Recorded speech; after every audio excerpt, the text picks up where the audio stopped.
और साथ ही लोग यहाँ पर एक पुस्तक मेला आयोजन करते हैं। और मैं आजमगढ़ का रहने वाला हूँ और अभी बात कर रहे थे कि रमेश जी कि आजमगढ़ आप सभी लोग जानते होंगे कि कैफी आदमी और राहुल संगीतन के नाम से जाना जाता है। और पुस्तकों का जीवन में क्या योगदान होता है, हम लोगों ने इस बात को देखा कि एक दौर में जब आजमगढ़ को बहुत बदनाम करने की कोशिश की गई तो लगातार इस बात को लेकर कैंपेन चला कि ये स्कॉलर्स का लैंड है और इसमें हम लोग राहुल और कैफी की संतानें हैं, इनकी विरासत के लोग हैं। और आज मैं जब देख रहा था कि यहाँ तमाम रंगोली जो बनी है तो उसमें मुझे लगता है कि थीम है यहाँ पर कि हमारी पुस्तकें हमारी विरासत, इस थीम पे मुझे लगता है कि सभी रंगोली विचार तौर पर लिखा है। तो सबसे पहले मैं इस आयोजन के जो संयोजक है संजीव जी, अरुण द्विवेदी जी और ज्ञानेंद्र रावत जी का वो शुक्रिया अदा करते हैं कि पिछले मुबारक देते हैं कि 9 साल से इस पुस्तक मेले का जो आयोजन हो रहा है। और अभी मैं पर्चा पढ़ रहा था और उसमें एक चीज बहुत और अच्छी लगी मुझे कि आकर्षक उपहार ये है कि उपहार विश्व पुस्तक मेला नई दिल्ली में जाने का मौका। मुझे लगता है कि एक पुस्तक मेले से दूसरे पुस्तक मेले और मतलब कि ज्ञान का जो पूरा जो उसका एक छात्र का एक नागरिक का जो साक्षात्कार होता है उस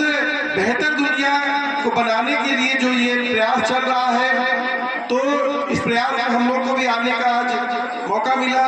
मंच पर मोहन जी बैठे हैं, लक्ष्मण जी बैठे हैं, संदीप जी हैं, अभिषेक पटेल जी हैं, रमेश जी हैं, आप सभी साथियों। आज बाबा साहब अम्बेडकर का महापरिनिर्वाण दिवस है, उनको मैं नमन करता हूँ। और उनका एक बहुत चर्चित स्लोगन है, आमतौर पर लोग कहते हैं कि शिक्षा शेरनी का वो दूध है, वो जितना पिएगा वो उतना दहाड़ेगा। और मुझे लगता है कि आज जिस दौर में हम सभी लोग या कभी भी किसी दौर में किसी भी बेहतर समाज के निर्माण में पुस्तकों का जो योगदान है, और कहीं न कहीं में जब हम लोग इलाहाबाद विश्वविद्यालय गए और इलाहाबाद विश्वविद्यालय में मैं एक दिन फिलॉसफी के अपने क्लास से निकल रहा था तो मैंने देखा कि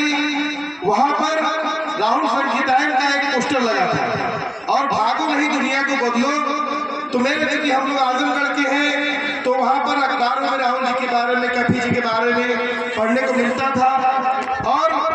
उसके बगल में ही एक रामाशंकर विद्रोही जी जिनकी यहाँ पर भी कविताएं लगी हैं,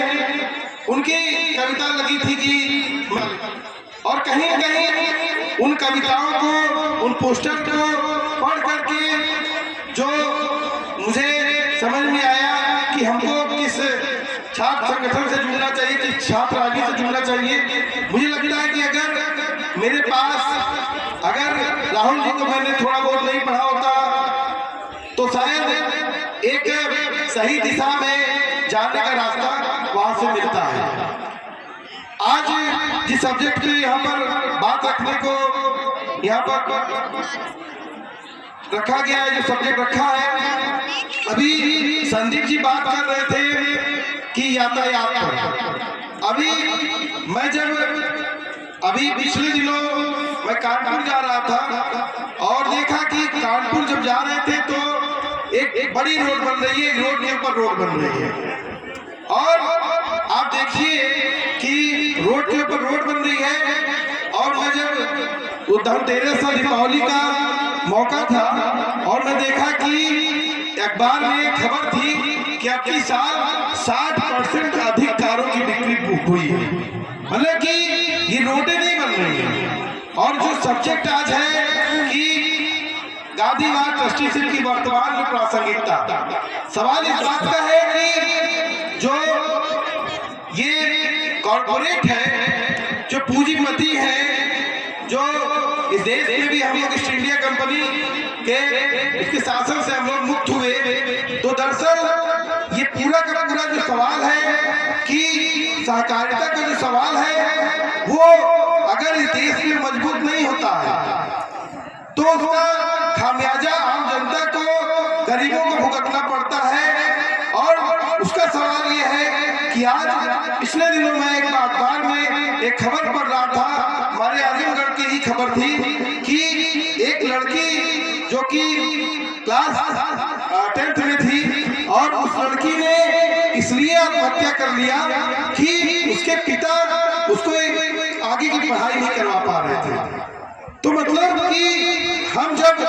विकसित और विकासशील बड़े बड़े जुमलों में चल रहे हैं, वो देश में क्या हाल है? एक तरफ 60% कारें बिक्री बढ़ रही है और दूसरी तरफ इस देश में एक, मैं अभी ह्यूमन राइट्स वॉच का एक आंकड़ा में पढ़ रहा था कि